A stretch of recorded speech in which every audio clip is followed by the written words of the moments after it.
디즈니 공주의 드레스를 보며 한 번쯤 저런 옷을 입어보고 싶다는 로망, 다들 가져보셨죠? 금실 자수가 반짝이는 드레스, 우아하게 손을 내밀며 춤추는 귀족들의 세계.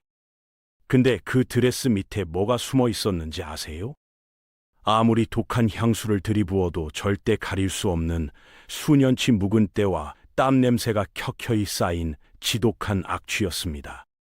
우리가 대중매체를 통해 그려온 우아하고 기품 있는 귀족의 세계, 그건 철저한 환상이었거든요. 씻는 걸 죽음보다 더 무서워했던 18세기 베르사유 궁전의 진짜 민낯, 지금부터 낱낱이 파헤쳐 드리겠습니다.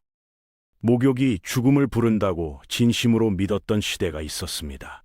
18세기 유럽 귀족들, 겉으로는 금빛 자수가 번쩍이는 화려한 옷을 차려입고 우아하게 웃으며 궁정 생활을 즐겼죠. 근데 그 화려한 겉모습 뒤에서 이 사람들은 몸에 물 한 방울 닿는 것조차 벌벌 떨며 극도로 기피했습니다. 현대인의 상식으로는 말도 안 되는 소리처럼 들리죠. 오랫동안 안 씻으면 병에 걸려 죽는다고 생각하는 게 당연하니까요. 근데 당시 유럽인들에게는 정반대였습니다. 물이야말로 생명을 앗아가는 저승사자였거든요. 이 공포의 뿌리는 바로 흑사병이었습니다. 온몸에 검은 반점이 번지고 살이 까맣게 썩어 들어가며 사람이 녹아내리듯 끔찍하게 죽어가는 그 병. 마을 하나가 통째로 사라지는 걸 눈앞에서 목격한 사람들에게 흑사병은 신이 내린 저주 그 자체였습니다. 살아남은 자들은 필사적으로 원인을 찾았고, 당시 목욕탕 문화가 퍼진 직후 흑사병이 창궐했다는 사실에 주목했습니다. 틀린 결론이었지만 공포에 질린 사람들에게 그건 충분한 증거였죠. 그렇게 목욕은 유럽 전역에서 금기가 되어버렸습니다. 문제는 이 황당한 공포를 가장 앞장서서 퍼뜨린 게 다름 아닌 의사들이었다는 겁니다. 당시 의사들은 환자들에게 이렇게 경고했습니다. 따뜻한 물에 몸을 담그면 피부 모공이 열리고 그 틈으로 흑사병균이 파고들어 곧바로 사망에 이른다고요. 지금 들으면 어이없는 소리지만 당시엔 이게 유럽 전체의 상식으로 자리 잡아버렸습니다. 심지어 한술 더 떠서 몸에 쌓인 때가 병균의 침투를 막아주는 천연 보호막이라는 주장까지 나왔습니다. 안 씻을수록 건강해진다는 논리였던 거죠. 이 황당한 의학 상식이 얼마나 뿌리 깊었냐면 절대 권력을 누렸던 태양왕 루이 14세조차 평생 제대로 된 목욕을 단 3번밖에 하지 않았다는 기록이 남아 있습니다. 3번입니다. 평생 동안요. 왕이 이 정도였으니 일반 귀족들은 말할 것도 없었죠. 세수는커녕 몸에 물 한 방울 닿는 것도 두려워하며 그들이 위생을 위해 고작 한다는 게 알코올을 묻힌 천조각으로 얼굴 기름기를 쓱쓱 닦아내는 것이 전부였습니다. 베르사유 궁전에서 가장 강력한 권력을 가진 사람들의 실제 모습이 이랬습니다. 알코올 묻힌 천조각 하나로 수년치 묵은 때를 해결할 수 있을 리가 없죠. 당시 귀족들의 연회장을 상상해보세요. 화려한 샹들리에 아래 금실 드레스를 차려입은 수백 명의 귀족들이 한데 모여있는 그 공간. 실제로는 씻지 않은 수백 명의 채취가 뒤섞여 발효되는 거대한 된장 공장 같은 냄새가 진동했습니다. 그러니까 귀족들이 즐겨 쓰던 화려한 가발, 얼굴을 하얗게 덮는 진한 화장, 독하디독한 향수. 이게 단순히 기품을 내려는 미적 용도가 아니었다는 거죠. 감지 않아 심하게 떡진 머리를 가리고 몸에서 진동하는 악취를 어떻게든 덮어보려는 처절한 냄새와의 전쟁이었습니다. 근데 여기서 끝이 아니었습니다. 안 씻어서 온몸이 가려워 죽을 지경인 상태에서 귀부인들은 그 위에 숨도 제대로 쉬기 힘들 정도로 꽉 조이는 코르셋을 두르고 수십 겹이 무거운 드레스까지 껴입어야 했거든요. 향수로 냄새를 덮고 화장으로 얼굴을 가리고 가발로 머리를 숨기고 겉으로는 완벽하게 우아해 보이는 그 모습 뒤에서 귀족들은 매일 냄새와 가려움과 싸우며 하루를 버텼던 겁니다. 냄새와의 전쟁도 힘겨운데 귀부인들에게는 또 다른 고통이 기다리고 있었습니다. 바로 코르셋이었죠. 당시 미의 절대적인 기준은 무조건 극단적으로 얇은 허리였습니다. 20인치 허리도 넓다며 불만을 가졌고 18인치, 심지어 16인치까지 허리를 쥐어짜는 게 귀족 사회의 가장 큰 유행이었거든요. 16인치면 약 40cm입니다. 성인 여성의 머리 둘레보다도 작은 수치예요. 코르셋은 단순히 몸을 꽉 끼게 만드는 정도가 아니었습니다. 내부 장기들이 원래 자리를 잃고 아래로 심하게 밀려 내려가고 폐의 용적은 반토막이 나고 숨을 쉴 때마다 갈비뼈가 엄청난 고통을 호소하는 상태가 되는 거였죠. 서양 명화 속에서 귀부인들이 조금만 놀라도 픽 쓰러지는 장면, 다들 한 번쯤 보셨죠? 그게 연약한 척을 하는 게 아니었습니다. 코르셋 때문에 실제로 산소가 부족해져 뇌가 일시적으로 멈추는 현상이었던 거예요. 아름다워 보이기 위해 매일 장기를 짓누르고 숨을 참으며 버텼던 귀부인들, 지금 기준으로 보면 사실상 매일 고문을 자처했던 셈입니다. 그럼 여기서 자연스럽게 드는 의문이 하나 있죠. 코르셋으로 배를 꽉 누르고 수십 겹의 드레스를 껴입은 상태에서 화장실은 도대체 어떻게 갔을까요? 놀랍게도 당시엔 화장실이라는 독립된 공간의 개념 자체가 거의 존재하지 않았습니다. 베르사유 궁전처럼 거대한 대저택에도 화장실은 손에 꼽을 정도로 부족했거든요. 그래서 등장한 게 바로 부르달루라고 불리는 여성용 휴대용 요강이었습니다. 사용법은 이랬습니다.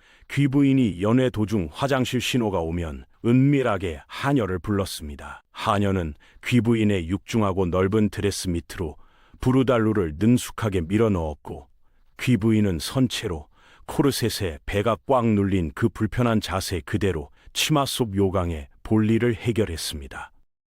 옆에서는 다른 귀족들과 대화가 계속 이어지는 와중에 말이죠. 지금 기준으로는 상상도 하기 힘든 장면이지만 당시엔 이게 지극히 일상적인 풍경이었습니다. 심지어 부르달루는 귀족 사회에서 하나의 필수 생활용품으로 자리 잡았고 화려하게 장식된 고급 제품들도 만들어졌습니다. 우아함의 극치라 불리던 귀족 문화의 민낯이 사실은 이런 모습이었던 겁니다. 그나마 하녀가 부르달루를 챙겨왔을 때는 다행이었습니다. 미처 준비가 안 됐거나 너무 급박한 상황이라면 어떻게 됐을까요? 답은 간단했습니다. 그냥 궁전 안에서 해결하는 거였죠. 복도의 으슥한 구석, 길게 늘어진 커튼 뒤, 계단 아래 그늘진 공간, 베르사유 궁전 곳곳이 사실상 임시 화장실로 사용됐습니다. 실제로 당시 베르사유 궁전의 생활상을 기록한 문헌들을 보면 귀족들의 불평이 넘쳐납니다. 궁전 구석구석에 버려진 오물 때문에 악취가 진동해서 도저히 지나다닐 수가 없다는 내용이었죠. 전 세계에서 가장 화려하고 아름답다고 칭송받는 베르사유 궁전의 실상이 사실은 곳곳에 배설물이 널려 있는 거대한 똥밭이나 다름없었던 겁니다. 심지어 루이 14세는 이 문제를 해결하기 위해 정기적으로 궁전을 비우고 대청소를 지시했다는 기록도 남아 있습니다. 청소가 끝나면 다시 입장하고 또 더러워지면 다시 비우고, 이 악순환이 반복됐던 거죠. 겉으로는 유럽 문명의 정점이라 불리던 베르사유 궁전의 진짜 일상, 현대인의 상상을 완전히 뛰어넘는 수준이었습니다. 실내가 이 정도였으니 궁전 밖 거리의 상황은 어땠을지 짐작이 가시죠. 솔직히 짐작보다 훨씬 더 심각했습니다.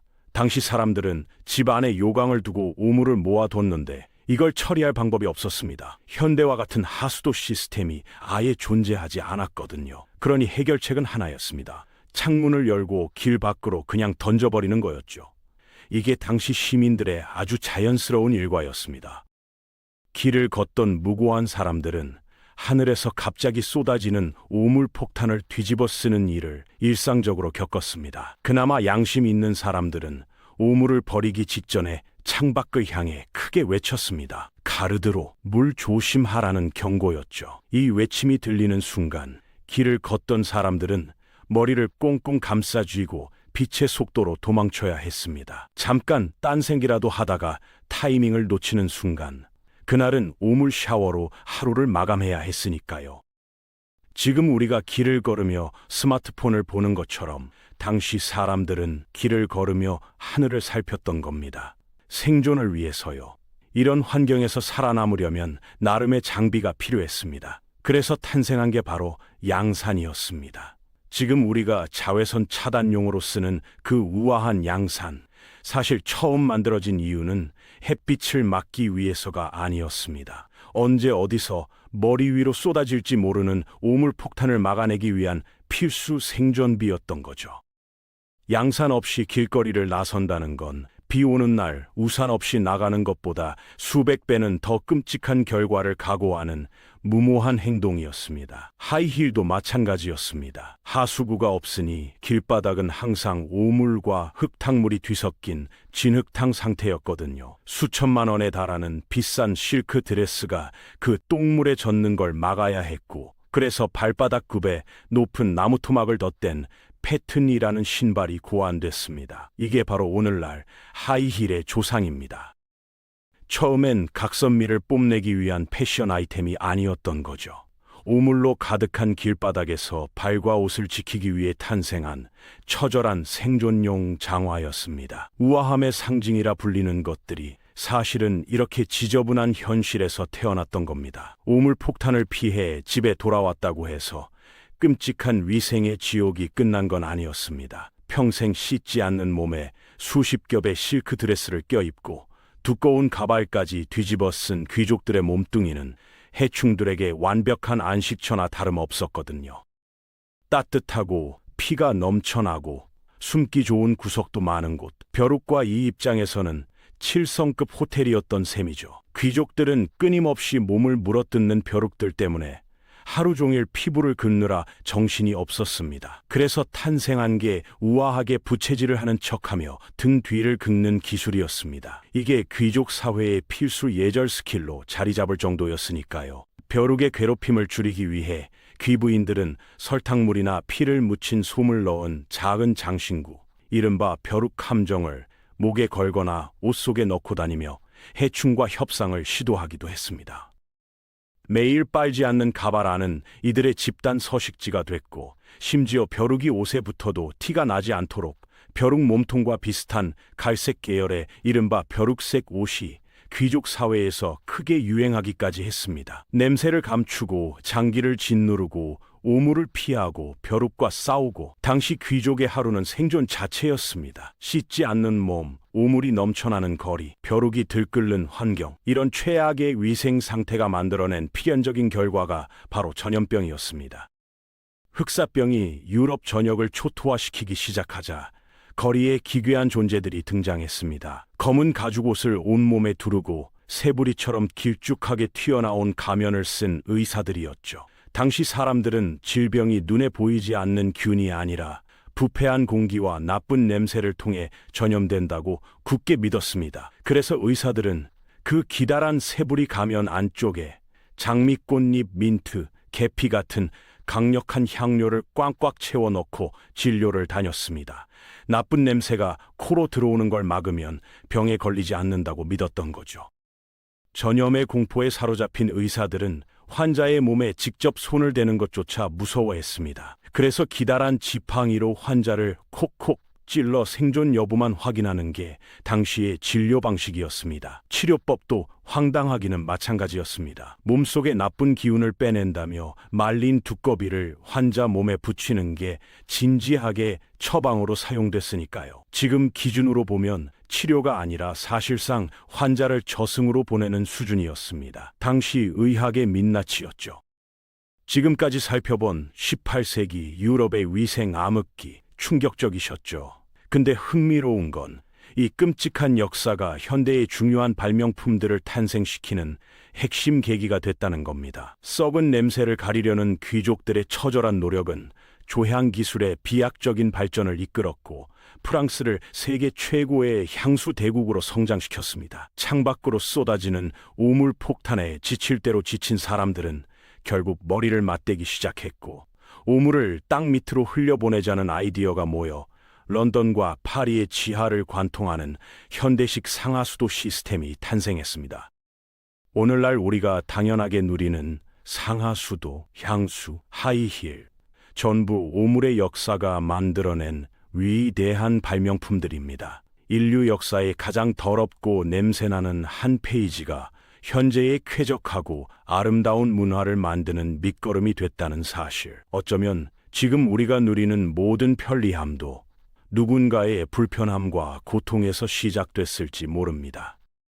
여기까지 오늘 준비한 영상은 끝났습니다. 다음 시간에 다른 영상으로 찾아뵙겠습니다. 감사합니다.